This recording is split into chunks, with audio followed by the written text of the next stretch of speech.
Bonsoir, je me présente, je m'appelle Franck Natier, je fais des recherches en permaculture depuis 2001, donc ça fait 17 ans maintenant. Ma spécialité dans tous les domaines de la permaculture, sachant que la permaculture aborde un petit peu tous les besoins humains, ça aborde l'habitat, la gouvernance, la transmission du savoir, la production alimentaire. Donc je me suis axé sur... Enfin là aujourd'hui je vais vous parler de production alimentaire, hier j'ai parlé un peu de rapports humains.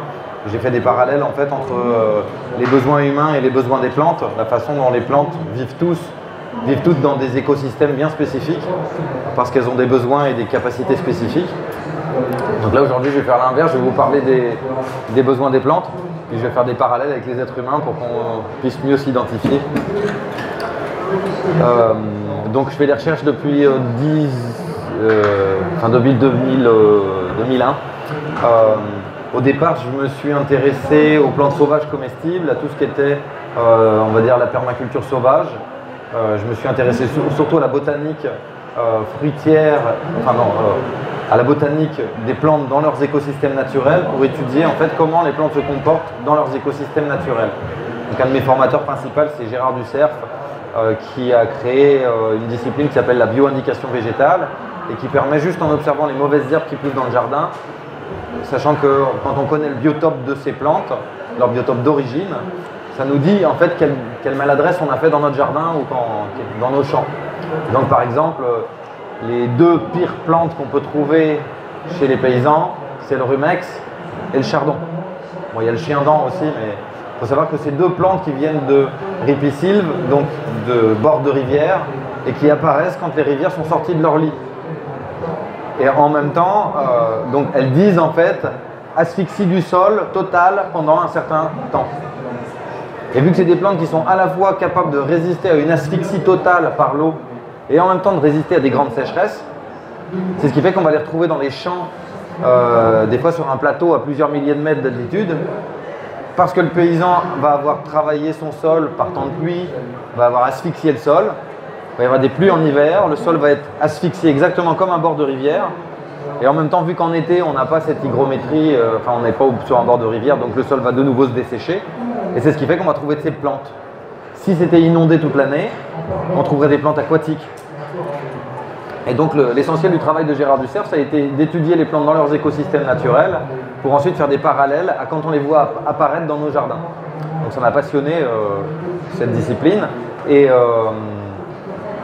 Et donc de cette discipline qui est l'étude des plantes dans leurs écosystèmes naturels, ça m'a amené, faisant des recherches en permaculture sur les jardins forêts, à me dire ok, comment je pourrais recréer des écosystèmes naturels mais avec des plantes cultivées. Donc essayer de rechoper un petit peu les comportements qu'ont les plantes entre elles, la façon dont elles s'associent, la façon dont elles partagent un écosystème dans le sauvage, prendre ça comme des règles. Et ensuite remettre ça avec mes choux vivaces, avec des pommes, des vignes, des poires, des cassis, et essayer de faire en sorte de faire des touffes de plantes qui soient les plus productives possibles tout en poussant de façon sauvage. Donc à la base, en fait, il faut savoir que partout dans le monde, le sol est couvert par des plantes. Les plantes, quand elles sont sorties de la mer, elles ne sont pas arrivées au pays des bisounours, elles sont arrivées sur des sols qui étaient complètement alcalins, avec des pluies acides ou des pluies alcalines. Avec des vents de 300-400 km/h, avec un soleil de plomb, des montées de température qui allaient jusqu'à plus 70 degrés. Donc quand les plantes sont sorties de la mer, c'était vraiment pas le pays où on peut vivre maintenant en fait. Elles ont commencé par prendre le carbone de l'atmosphère et le mettre dans le sol, ce qui nous a fait les réserves de carbone qui fait que maintenant on peut venir à cette foire en voiture. Ça s'appelle le pétrole et le charbon. Donc elles ont commencé par prendre le carbone de l'atmosphère qui a permis de baisser la température du microcosme. Ensuite elles ont mis de l'oxygène qui fait qu'on peut respirer tous. Depuis qu'elles sont sorties de la mer, elles font que grimper sur les montagnes. Et à aucun moment on voit les cailloux qui mangent les arbres et qui les repoussent dans l'eau.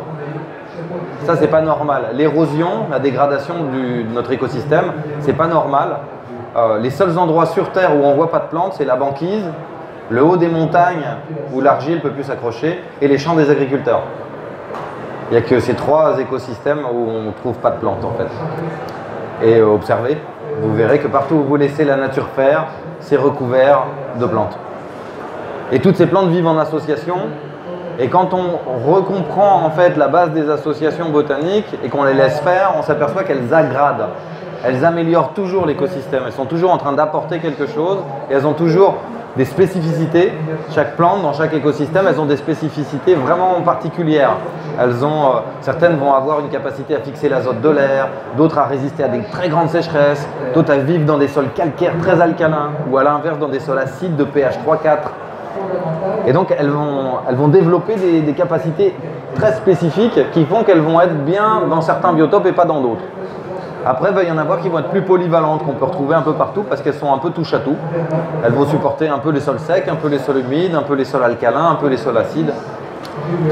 Et donc, c'est en piochant en fait dans ces réserves, à la fois en observant les biotopes et ensuite en observant que les plantes, elles vont avoir certaines propriétés et d'adaptabilité, qui fait qu'on va pouvoir faire des jardins-forêts dans un sol calcaire à Nice, en plein soleil, avec très très peu d'eau.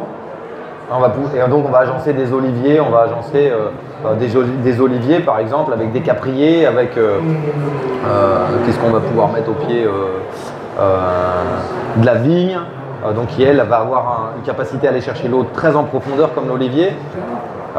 Et à l'inverse, dans une zone humide ou dans une zone froide, on va pouvoir faire des agencements avec des plantes qui vont être spécifiques, qui vont être justement résistantes à l'humidité, à l'ombre, qui n'auront pas besoin de beaucoup d'ensoleillement pour pouvoir arriver à leur fructification. Et donc c'est le fait de connaître les spécificités de chaque plante et le fait de connaître les spécificités de chaque biotope qui fait qu'on va pouvoir composer ce qu'on appelle des guildes ou des associations botaniques qui vont être plus ou moins autonomes. Donc là on voit ce qui se passe en gros dans un écosystème naturel. Si on prend ce qu'on pourrait trouver en région angevine, si on laisse une friche pousser, on va voir des plantes comme le frêne, la ronce commune, l'ortie dioïque, les vesses, c'est fixateur d'azote. Là on a des graminées, je ne sais pas ce que ça va être. J'avoue que au stade feuille, je risquerais de dire une bêtise si je disais le nom de la plante. Et donc ça c'est vraiment une association du stade préforestier. Si on revient dans 50 ans, il restera le frêne, il restera peut-être un peu de ronce commune à l'ombre, dans le sous-bois, qui attend qu'un arbre tombe pour pouvoir mieux repousser. Et puis on aura sûrement avec le frêne des chênes, des hêtres, des érables. Alors là on va voir ce qui pousse. Ça c'est en fait c'est le mur de la maison où j'habitais avant, ça c'est du goudron. Et ici en fait on veut qu'il n'y ait pas d'herbe, c'est du goudron. Et donc on observe que même sur le goudron, elles sont capables de faire des trous dans le goudron et vivre.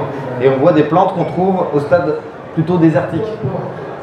Donc ça c'est le stade qui est vraiment asphyxié, tassé. Quand le sol est vraiment tassé et a très peu de nutriments, on va trouver ces plantes-là. La grosse-tite stolonifère, on trouve ça dans tous les champs maltraités par l'agriculture pétrochimique. C'est une des plantes les plus envahissantes en fait. C'est le cauchemar des agriculteurs, celle-là. La vergenerette du Canada aussi. Sont toutes les deux bio-indicatrices d'un sol qui est complètement asphyxié par la pluie et par le tassement. Donc plus vous voyez ces plantes dans votre jardin et plus vous avez des chances de dire qu'est-ce que je fabrique pour que ça pousse. Parce que si vous passez un coup de grelinette, que vous mettez des feuilles mortes et vous faites croire à votre sol qu'il est de nouveau dans un stade préforestier, parce qu'il y a des feuilles d'arbres qui donnent à manger aux vers de terre, en 2 ans elles disparaissent. En 2-3 ans elles disparaissent, elles sont remplacées par une autre communauté. Et donc là on voit de l'épilobe qui elle aussi est bio-indicatrice d'un sol asphyxié par tassement. Et la camomille matricaire qui est aussi bio-indicatrice d'un sol asphyxié par tassement. Donc ça rigole pas la botanique, là on voit vraiment ça saute aux yeux. On est sur du goudron et on voit que ce qui peut survivre, c'est les plantes les plus résistantes de l'écosystème. Hop là. Et donc là c'est ce qu'on va trouver dans un fossé ou dans une zone humide.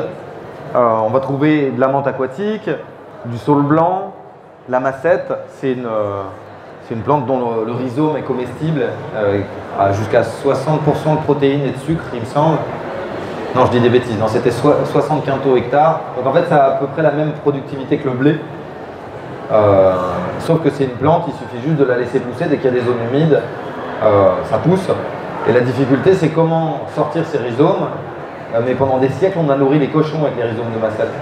Ça permet, et les cochons allaient les chercher eux-mêmes en fait. On avait juste à mettre les cochons dans les zones humides et ils allaient manger les rhizomes et ça permettait d'avoir du cochon gratuit. Donc en imaginant quand on est dans un écosystème pour un paysan qu'il ait une petite zone humide remplie de massettes et de plantes aquatiques comestibles avec un bout de forêt rempli de châtaigniers, de noyers et avec des noisetiers en stade préforestier, on peut nourrir des cochons, pas en autonomie, hein, mais on pourrait produire jusqu'à 30, 40, 50% de leur alimentation à l'année simplement avec le produit Biotope. Tout en leur produisant à la fois des défenses immunitaires parce que c'est bien plus nutritif que ce qu'on leur donne d'habitude, de l'ombrage, là où en général on élève les cochons en plein soleil et on leur met des espèces de tunnels en ferraille là, pour qu'ils se mettent, qu'on appelle abri, alors qu'en fait les cochons ont toujours vécu sans abri si ce n'est la forêt. Et ça c'est ce qu'on voit un peu partout, des champs de maïs en fait. C'est ce qu'on fait en élevage, ça c'est souvent fait pour l'ensilage. C'est une monoculture de plantes qui sont, ça vient d'Amérique du Sud, ça n'a rien à faire en Bretagne. Ce ne sera jamais aussi productif, ça c'était en Bretagne que j'ai pris la photo, ce ne sera jamais aussi productif en Bretagne que dans son biotope d'origine. Il faut savoir que c'est des plantes qui sont fragiles, qui sont malades, qui ne poussant pas à leur place dans leur biotope, forcément sont fragilisées. Et donc on est obligé de faire une multitude de traitements pour produire ces plantes. Et comme on a vu tout à l'heure, toutes les plantes, elles poussent en association. Tout à l'heure, quand j'ai montré dans les écosystèmes naturels, elles sont tout le temps ensemble, les plantes. Elles sont toujours ensemble et complémentaires. Et on s'aperçoit que partout où on voit l'agriculture pétrochimique, partout on voit des monocultures. Et on peut faire le parallèle avec la race humaine. Partout où avant on avait des langues différentes, des techniques différentes, des outils différents, des animaux d'élevage différents. On avait des races de vaches un peu partout dans chaque région en France. Petit à petit, on se retrouve à tous parler la même langue, tous manger la même bouffe du Leader Price, tous avoir la même télé, regarder les mêmes émissions, avoir la même culture, les mêmes comportements. Alors que normalement, on est vraiment des êtres spécifiques, un peu uniques. Et c'est ce qui fait qu'on en arrive à une espèce de grande tristesse dans la race humaine parce qu'on s'inclut dans une espèce de on, une espèce de soupe où tout le monde devrait coller alors que personne s'y sent bien.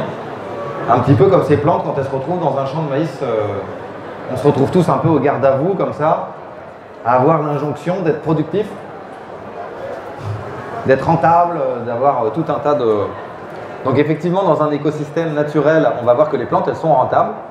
On va voir qu'un chêne ou un peuplier, il essaie de faire la photosynthèse maximum. Il va produire beaucoup de fruits. Mais par contre, c'est pas quand on lui dit, c'est quand il veut. Il est bien programmé pour la rentabilité maximum, mais par contre, il ne fait pas ça quand on lui demande, il fait ça quand lui, il peut le faire en fonction de ce que la nature et de ce que les rendements ont donné. Enfin, de ce que la nature lui a permis de produire en fait en termes de rendement. Et donc on va s'apercevoir que dans un écosystème naturel, il y a des années où on va avoir plein de glands sous les chênes, qui fait que les cochons et les jets des chênes, enfin les cochons, les sangliers et les jets des chênes vont se régaler. Et puis il y a des années où il n'y a pas beaucoup de glands et ils vont plus se serrer la ceinture. Et nous, c'est le fait que dans nos techniques d'agriculture pétrochimique, on veuille toucher le pactole tous les ans. On veut que la bonne année que normalement on a tous les 2-3 ans, qui fait que tous les 2-3 ans on fait des réserves pour les 2 années où ça on va peut-être manquer, et ben on veut que ce soit le pactole tous les ans. Et c'est apparemment ce phénomène qui fait qu'on déglingue tout l'écosystème. Parce que ce qui fait qu'on va avoir des grands rendements, c'est aussi tout un contexte. Et donc, ce qui est intéressant avec nous en permaculture, enfin, ce que propose la permaculture, c'est que nous, en tant que gestionnaires de l'écosystème, on peut aussi faire en sorte qu'il y ait des belles années tous les ans. Qu'on n'ait pas des sécheresses tous les ans, que quand il pleuve trop au printemps, on ait pu drainer les terrains pour faire en sorte que les plantes ne soient pas les racines dans l'eau. Et donc, on peut aussi influencer l'écosystème pour qu'il soit le plus productif. Et donc, dans mes recherches, dans mes études, à la fois, j'ai fait des systèmes de haies fruitières où je mettais aucun arrosage automatique, aucun apport de compost, aucune influence. Et on voit que ça produit un peu comme un écosystème sauvage, ça a une certaine rentabilité, mais les belles années, ça produit beaucoup, et puis les mauvaises années, les framboises, elles se ratatinent parce qu'il n'y a pas assez d'eau. Les prunes, elles tombent de l'arbre parce qu'il n'y a pas assez de sécheresse, parce qu'il n'y a pas assez d'eau, il y a trop de sécheresse. Et donc du coup, on est assujetti un peu comme les animaux sauvages aux belles et aux mauvaises années. Et quand je me suis aperçu que, je me souviens, ça m'avait marqué, il y avait une haie fruitière, enfin une haie bocagère sauvage juste à côté de là où je faisais des fruitières cultivées. Et cette année-là, c'est il y a 3-4 ans, on a eu une grosse sécheresse au mois d'août. Il n'y a pas eu une goutte de pluie pendant tout le mois d'août. Toutes les murs sauvages se sont toutes ratatinés. Et vu que je faisais du footing sur tous ces chemins, je m'étais dit, cette année, on va se faire des récoltes de mûres, il y aura juste à tendre la main, il y en aura partout. Et non, manque de peau, canicule, pas une mûre. Et il se trouve qu'on a eu 3-4 jours de pluie fin août. Ce qui a juste donné la possibilité aux plantes de repartir. Et finalement, on a fait des super récoltes de mûres. Et je me suis dit, mais qu'est-ce qui se serait passé si jamais il n'avait pas plu ces 3 jours? Eh bien, tous les merles, tous les geais, tous les pinsons et autres mangeurs de mûres se seraient serrés la ceinture. Et je me suis dit, c'est quand même bête parce que moi, avec toutes les citernes de récupération d'eau de pluie, avec tout ce qui tombe en Bretagne en hiver, c'est franchement con de ne pas mettre un peu d'eau de pluie de côté et de pouvoir faire en sorte que ces 3 petits jours de pluie arrivent tous les ans. Et ça, on peut le faire, nous. On peut designer un biotope pour faire en sorte qu'on ait de l'abondance. Et il semblerait que nos ancêtres chasseurs-cueilleurs, quand on leur demande c'est quoi leur place sur Terre, ils disent on est les gardiens pour que ça se passe bien. Vu qu'on fait des points d'eau un peu partout, il y a plein de gibier, et vu qu'ils viennent boire et manger tout ce qu'on plante partout, eh ben, on a juste à prendre notre arc, nos flèches et faire des petits pièges, et on a à manger toute l'année sans rien faire. Limite, les animaux, en fait, ils nous embêtent quand ils viennent bouffer tout ce qu'on a semé, et donc du coup, on les régule pour avoir plus à manger, et en même temps, ça nous fait à manger. Donc finalement, la façon dont voient les chasseurs-cueilleurs le monde, c'est assez très simple. Ils se voient un peu comme des petits dieux gardiens de l'abondance. Et nous, quand on demande à l'Homo sapiens electronicus, c'est quoi ta place dans le monde? En général, il dit un truc chrétien, il dit ouais, on est sorti du paradis pour tout déglinguer parce qu'on est mauvais, quoi. Et dans le fond, c'est pas faux en fait. Parce que dans le fond, on s'aperçoit que le jardin d'Éden, on en est un peu sorti pour gagner notre pain à la sueur de notre front. Et derrière nous ne poussent que des épines et suit le désert. C'est Chateaubriand qui disait la forêt précède les hommes, le désert les suit. Moi je rajoute juste pas tous les hommes. L'Homo sapiens electronicus. Et electrodestroyicus en fait. Mais par contre, quand on prend les chasseurs-cueilleurs qui vivent en harmonie avec la nature depuis 80 000 ans, il semblerait que eux ne vivent pas en monoculture. Ils n'aiment pas du tout vivre comme ça en fait. Et surtout pas de façon pyramidale. Ils aiment bien vivre de façon horizontale en cercle. Et dans la biodiversité, ils ont chacun dans leur tribu des spécificités. Par exemple, chez les Indiens Kogi, ils ont des entomologues, donc des gens qui sont spécialisés, qui sont passionnés d'insectes et qui préviennent toute la tribu quand il manque des insectes dans le jardin. Quand il manque des insectes dans le jardin, ils savent que c'est en train de dire il y a un déséquilibre dans le jardin, on va avoir des problèmes avec d'autres parasites. Et ça, nous, on est en train de redécouvrir ça en France. Enfin en France et dans d'autres pays, de dire mais en fait les insectes c'est pas des parasites, c'est nos alliés. Et c'est juste quand il manque ceux qui amènent l'équilibre qu'on se retrouve avec les mauvais, ceux qui expriment le déséquilibre. Mais en fait c'est pas des mauvais insectes, ils expriment juste le déséquilibre.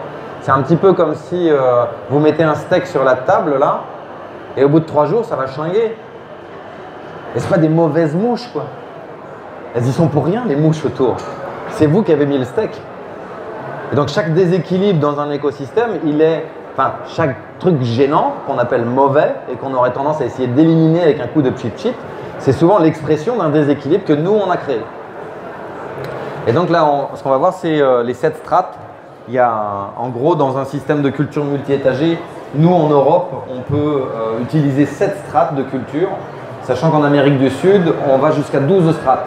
Parce qu'ils ont la canopée, elle est à plus de 60 mètres de haut, donc il y a plein encore d'étages intermédiaires.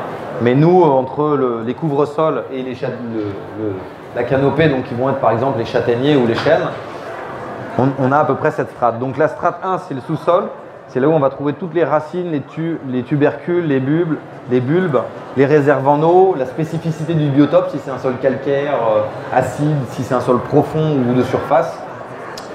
Ensuite, la strate 2, c'est les couvre-sols, c'est toutes les plantes qui vont couvrir le sol. Donc dans une pelouse, par exemple, c'est le trèfle, le chien-dent, le pissenlit, des plantes comme la houlque molle ou comme la grosse tite qu'on a vu tout à l'heure. C'est ce qu'on appelle communément, enfin c'est pas la pelouse, parce que la pelouse à proprement dit, c'est de l'herbe, quoi. Et donc nous, on va copier ces séquences végétales Et il se trouve que le trèfle nain ou le lotier corniculé qu'on va trouver dans un biotope sauvage, c'est des plantes de la famille des légumineuses qui fixent l'azote de l'air. Bah, nous, on va les remplacer par les haricots, les pois, les fèves qui fixent l'azote de l'air. On va avoir des plantes à racines pivot comme le pissenlit et le plantain. On va les remplacer par des plantes à racines pivot comme les laitues, les artichauts et toutes les plantes qui vont pouvoir aller chercher les nutriments en profondeur. Et c'est ce qui fait que, misant sur chacune des spécificités morphologiques des plantes, elles ont beau être très serrées les unes à côté des autres, elles ne sont pas en compétition, elles sont en complémentarité. Elles ne mangent pas dans le même plat, quoi. Ensuite, en strate 3, on va voir les buissons. Dans la nature, c'est le stade épineux. C'est là où on va commencer à voir les ronces. Et ce serait le moment où on passe du stade prairie au stade préforestier. C'est une façon dans la nature, le stade épineux, c'est une façon de dire aux chevreuils, de dire aux sangliers, casse-toi, on fait une forêt. Surtout de dire aux vaches, aux moutons, aux brouteurs, viens pas par là, c'est plus pour toi là. Le biotope est en train d'évoluer et c'est plutôt justement vers le sanglier, le chevreuil et le cerf qu'on va. Et donc, dans ces stades épineux, on va mettre tous nos petits fruits, les cassis, les groseilles, les framboises, les groseilles à maquereau et autres. Ensuite, la strate 4, c'est tous les petits arbustes dans la nature. Enfin, dans le sauvage, on va souvent voir des viornes, des cornouillers sanguins, des noisetiers au stade préforestier, des ajoncs, des genêts. Et donc, nous, on va mettre tous nos petits arbres. Alors, à la fois ceux qui sont naturellement petits, comme je sais pas moi, les pêchers, les figuiers, les noisetiers. Tout ça, c'est des arbres qui ne vont pas dépasser 4-5 mètres de haut. Donc, on va les considérer comme petits arbres. Et après, on va avoir des arbres comme les pommiers, les poiriers qui peuvent aller des fois jusqu'à 10-12 mètres de haut. Mais par contre, vu qu'on les a greffés sur des porte-greffes qui les rendent nains, on va aussi les ranger dans cette strate-là. Donc ensuite, on va avoir la strate 5, c'est les lianes. Donc en général, une fois qu'on commence à arriver au stade des petits arbres, on s'aperçoit qu'il y a, dans la nature, il va y avoir du lierre, des clématites, des liserons et autres plantes grimpantes, enfin rampantes, qui vu qu'elles ont un support, se mettent à grimper. Et donc on va en avoir plusieurs types. On va avoir des lianes qui vont être annuelles, comme le liseron en fait, qui va repousser, dont la partie aérienne va repousser tous les ans. Et on va avoir des plantes ligneuses comme les clématites par exemple, ou comme la sarsaparille. Et donc nous on va avoir aussi des plantes annuelles comme les haricots rames, les cornichons grimpants, les cornichons sauteurs, les concombres grimpants, les tomates aussi, c'est des plantes grimpantes. Ça, c'est toutes les plantes en fait qui vont pas tenir l'hiver, qui tous les ans, elles vont se faire geler et si leurs graines repoussent facilement, elles vont repartir. Après, on va avoir un autre groupe, c'est les plantes qui sont vivaces par la racine. C'est tous les ans la partie aérienne gèle, mais la racine, elle survit et ça regrimpe. Donc c'est le cas des lysinium de Chine, de la capucine tubéreuse, voilà, de tout un tas de légumes vivaces en fait qui vont repartir tous les ans. Les haricots vivaces aussi, il y a 3-4 variétés de haricots qui peuvent tenir à des gelées de -5. Et ensuite, on va avoir les lianes ligneuses, donc c'est tout ce qui est kiwi, vigne, des plantes médicinales comme le schisandra ou autres.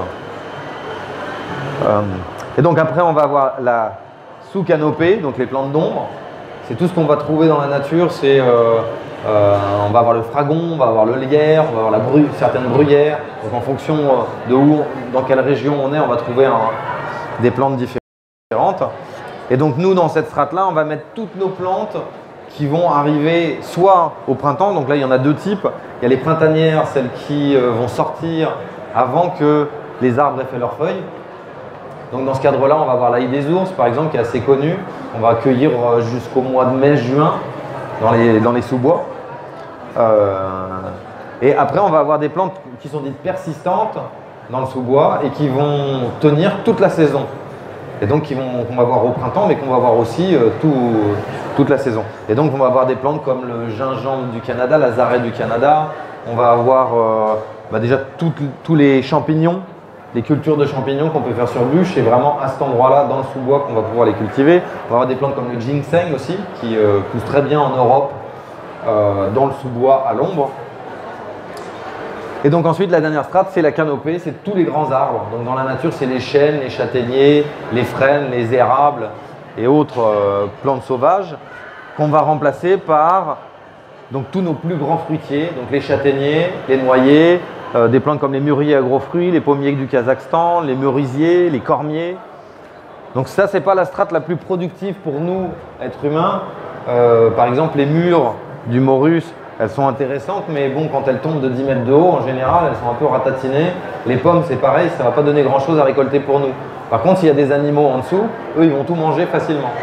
Si on met des merisiers dans la strate canopée, on va pouvoir faire en sorte que nos cerisiers nains qu'on va mettre là, seront moins embêtés par les oiseaux parce qu'ils ont plus à manger là-bas. Il faut savoir que les oiseaux, ils préfèrent largement manger des fruits qui sont dans le calibre de leur bec plutôt qu'un truc qui est trop gros. Enfin, vous, c'est comme si on vous donne un hamburger américain, là. On s'en fout partout, c'est pas agréable et on préfère des trucs qui sont adaptés à notre bouche. Donc c'est pareil pour les oiseaux. Alors là, on va voir une autre approche, c'est les 5 partenariats donc que j'ai pu retrouver un peu dans toutes mes recherches. Donc ça, j'ai mélangé un petit peu des règles de phytosociologie et puis des règles qu'on connaît tous en arboriculture, sur la pollinisation, sur tout un tas de règles que ne négligent pas les producteurs au niveau alimentaire. Enfin, tous ceux de la production alimentaire font très souvent, quand on fait un verger, on va faire attention à la pollinisation, à la fois aux insectes qui pollinisent, mais surtout d'avoir les bons partenaires sexuels. Certains pommiers sont pollinisés que par certains, et pareil pour les poires, pareil pour les cerises. Et donc les premiers partenariats, c'est morphologique, c'est le fait que les plantes, elles vont s'agencer autant au niveau aérien qu'au niveau racinaire. La nature n'aime pas le vide, et donc elles vont essayer de boucher un peu tous les trous. Et plus on va avoir une complémentarité dans les morphologies des plantes, et plus elles vont pouvoir être serrées et bien couvrir le sol et enrichir le sol de façon optimale. Plus on va mettre des plantes qui ont des propriétés similaires, plus elles sont en compétition. Donc un petit peu comme si dans notre village d'Astérix, on allait mettre une douzaine de forgerons et qu'il n'y ait pas de dentiste et qu'il n'y ait pas de, je sais pas moi, de poissonnier. Bon, bah, le résultat, c'est qu'on va manquer d'oméga 3 et qu'on aura tous les dents pourries. Ça va être ça le déséquilibre en fait. Pareil, si dans un champ ou dans une culture, on se retrouve à avoir une monoculture de légumes racines ou au contraire de racines de surface, par exemple des légumineuses, on est sûr qu'au bout de la 2e année, le sol est saturé d'azote et ça va donner plein de maladies en fait, d'excès d'azote.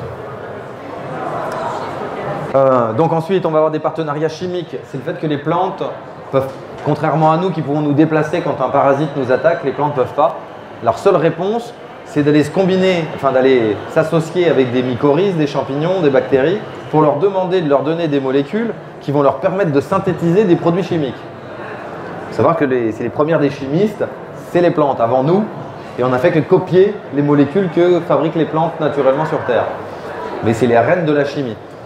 Et donc, sur la base d'expérimentation de ce genre-là, on a pu découvrir dans les recherches qu'on fait avec l'association que la sauge associée aux vignes permet de retirer au moins 3 des maladies les plus fréquentes, l'oïdium, le mildiou et les rhinoses. Et tous les tests qu'on a fait jusque-là, pour l'instant, tentent à montrer qu'il y a vraiment une réelle efficacité. Et ça vient en fait du fait que les plantes, il faut savoir que la sauge contient plusieurs molécules chimiques, dont le carvacol, dont le thymol. Et on sait que quand on est enrhumé, souvent on prend une tisane de thym.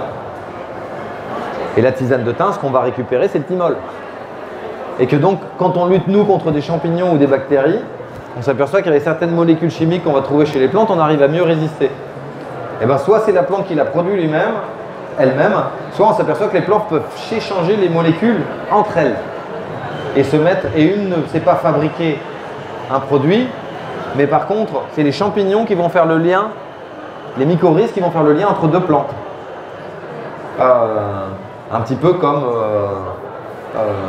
certains vont apporter des nutriments dans le village et d'autres vont apporter des plantes médicinales. Et ça va être le commerçant qui va faire le lien entre les deux. Donc toi, tu as plus produit des tomates et des potimarrons.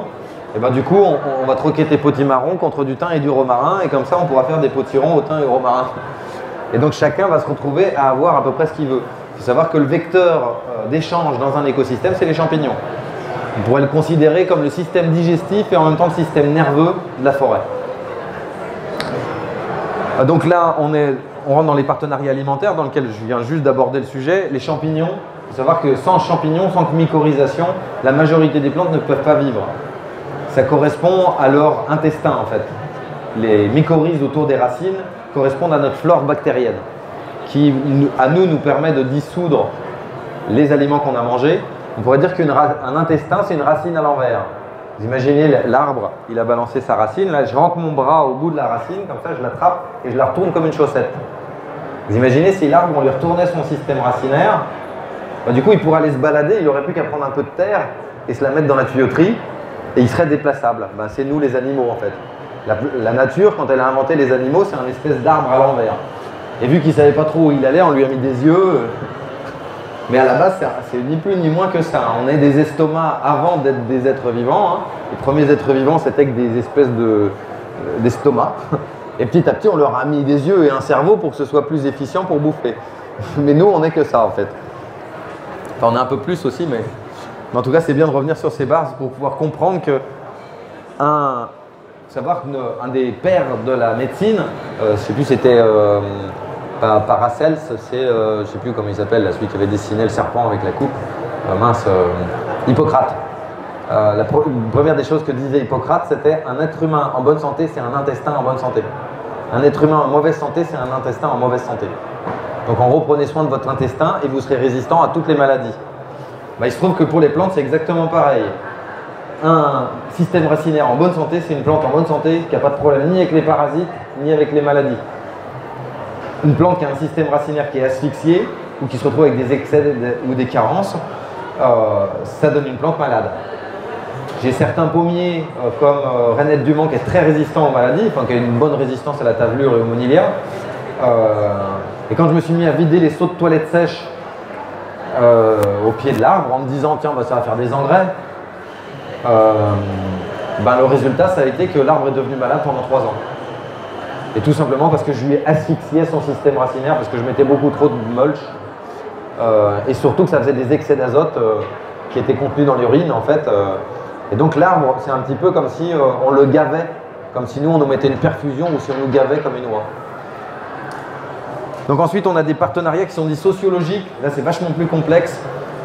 C'est qu'on s'aperçoit dans un écosystème, il y a toute une chaîne entre les animaux, les insectes, et on s'aperçoit qu'il y a plein d'insectes qui mangent d'autres insectes, que ces insectes mangeurs d'autres insectes ou parasites d'autres insectes ne peuvent survivre que s'il y a certaines fleurs, certaines plantes, s'il y a un étalement de floraison. Donc il y en a certains, c'est des insectes carnivores, d'autres c'est des insectes dits parasitoïdes qui vont venir pondre leurs larves dans les autres insectes. Il faut savoir que ces insectes parasitoïdes, la majorité du temps, ils sont nectarifères, ils mangent que du nectar. Et donc, si on n'a pas un étalement de floraison très étalé, en fait, où on va avoir des fleurs un peu à toute la saison, et en même temps des fleurs à grosse corolle, à petite corolle, pour avoir les différents types d'insectes, et ben, du coup, on va se retrouver à avoir des trous dans la production d'insectes. Et c'est ça qui va nous amener des insectes ravageurs, des parasites.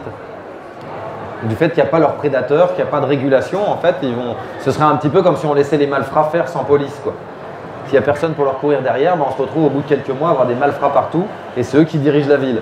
C'est un petit peu ce qui se passe dans nos jardins et c'est aussi ce qui se passe dans notre santé avec notre flore intestinale déglinguée par les antibiotiques et tout le reste.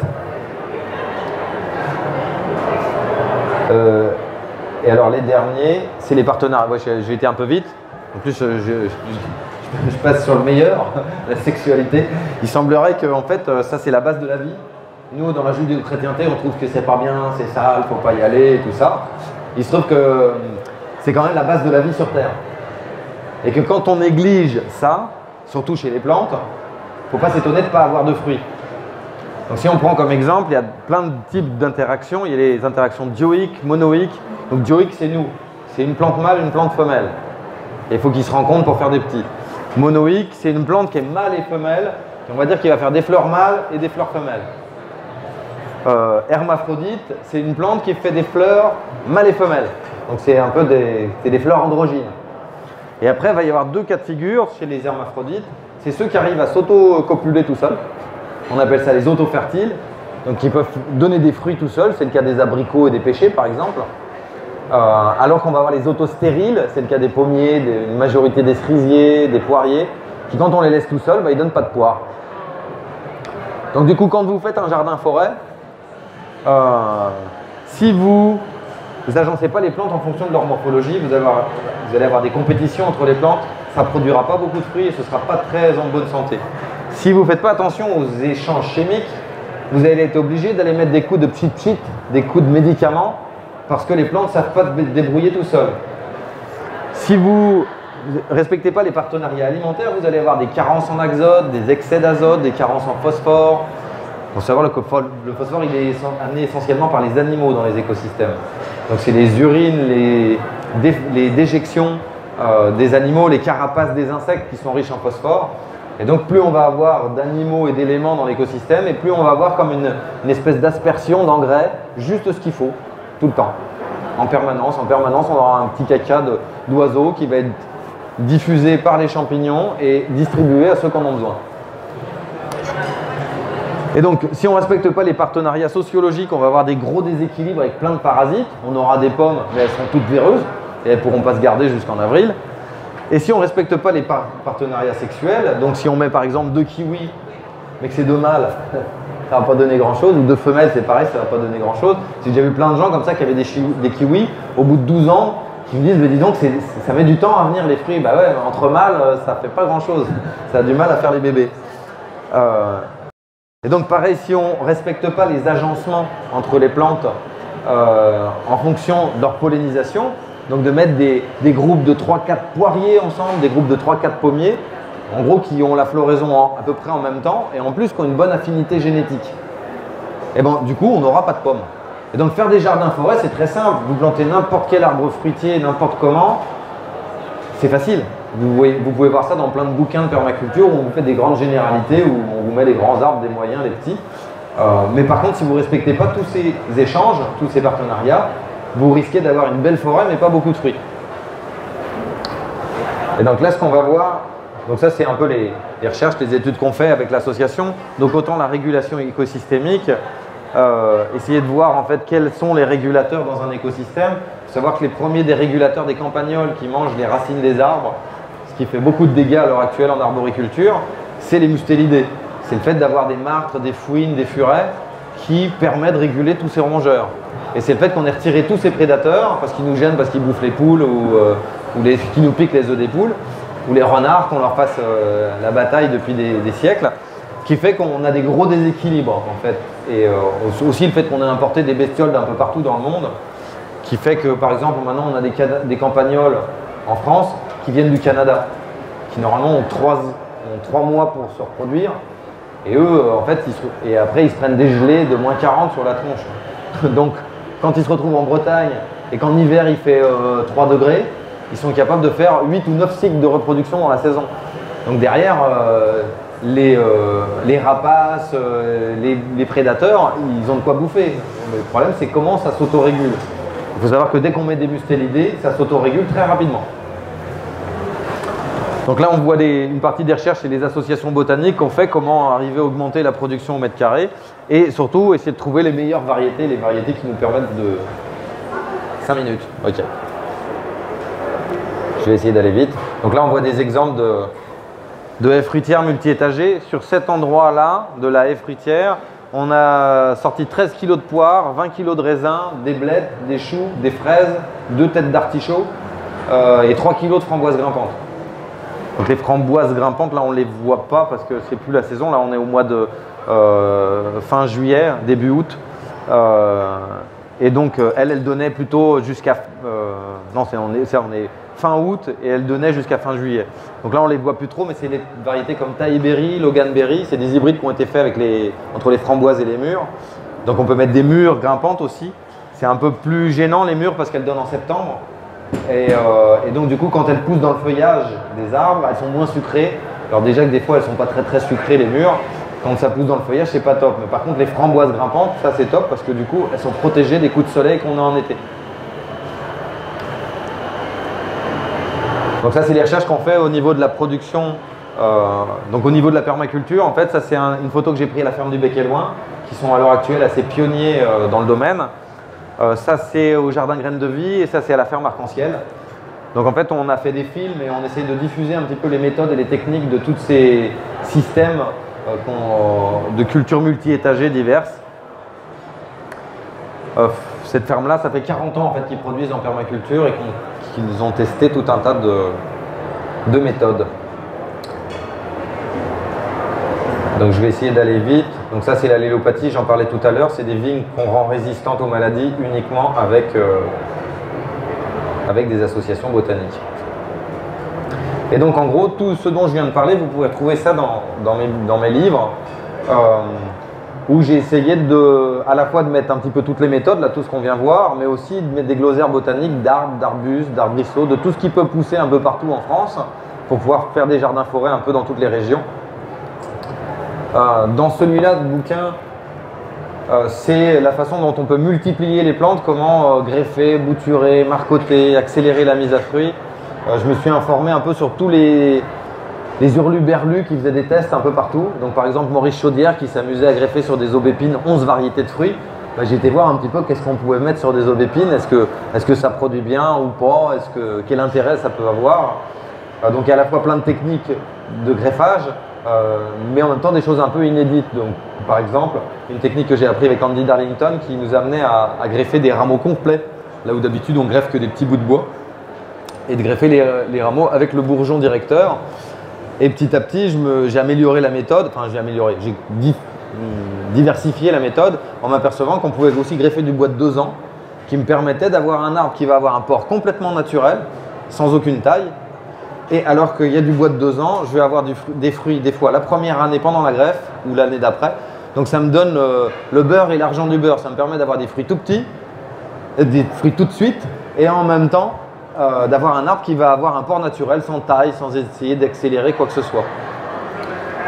Et à la fin, il y a des tableaux pour tous les types de fruits, donc les cerises, les pommes, les poires, pour pouvoir trouver les porte-greffes les plus adéquates, les pollinisateurs qui permettent que ça se copule bien entre eux, et les pépinières qui les vendent, parce qu'en plus, toutes ces variétés sont un peu en voie de disparition. Il y a un intérêt pour la pétrochimie et les champs de maïs qu'on a vu tout à l'heure. Eux, ils ne nous prévoient pas un monde meilleur. En fait, nos dirigeants et ceux qui les dirigent, la saga du pognon, on pourrait appeler ça, eux, ils ont un intérêt à ce que toutes ces variétés disparaissent et à ce qu'elles soient de moins en moins accessibles aux consommateurs. Donc heureusement, il y a plein de pépiniéristes en France qui font de la sauvegarde. Il y a des groupes comme les croqueurs de pommes et les mordus de la pomme qui font de la sauvegarde. Il faut vraiment aller vers ces gens parce que c'est le patrimoine pour les générations futures. Donc voilà, si vous êtes plus intéressé par ce genre de recherche, je vous invite à aller sur notre stand juste derrière et à laisser votre mail. On vous enverra l'infolettre tous les mois où il y a tous les mois un article sur les relations humaines constructives et sur la botanique fruitière légumière, sur comment agencer les plantes pour essayer de faire ce genre de système-là. Et si vous voulez nous soutenir pour faire en sorte qu'on continue, il suffit juste d'acheter ce qu'on produit. Et c'est la réponse, en fait, en gros, si personne nous achète ce qu'on fait, que ce soit nos films ou nos livres, on arrête parce que ça n'a pas d'intérêt. Et à partir du moment où ça plaît aux gens, on continue. Et ça a commencé il y a 15 ans. Et j'ai bien l'intention que ça continue encore longtemps. Mais donc, pour moi, en fait, mes recherches, elles ont d'intérêt que si des gens les mettent en application. Ça ne me sert à rien, moi, de faire ça. Bon, à la base, je vais être sincère, je l'ai fait pour moi, je ne l'ai pas fait pour vous. Je l'ai fait parce que j'ai une mauvaise mémoire et que j'aime bien retrouver toutes les infos quand je les cherche. Mais si on les a édités et qu'on en a fait plein, c'est pour aussi les vendre. Et donc, si vous êtes intéressé par ces recherches, pour être sincère, j'ai jamais vu de bouquin où il y a autant d'informations techniques. Parce qu'en fait, c'est pas rentable de faire ce genre de livre. On peut faire ça qu'en auto-édition. Et parce qu'on est passionné, en fait, c'est une espèce de bénévolat. Si on se payait tous le prix qu'on demande dans la société en étant salarié pour réaliser ces bouquins, en fait, c'est pas assez rentable. C'est des éditions à tout petit tirage. On les tire par 50 ou 100 exemplaires. Et donc voilà, si vous voulez nous soutenir, n'hésitez pas à acheter nos livres. C'est là pour ça. Merci, bonne soirée.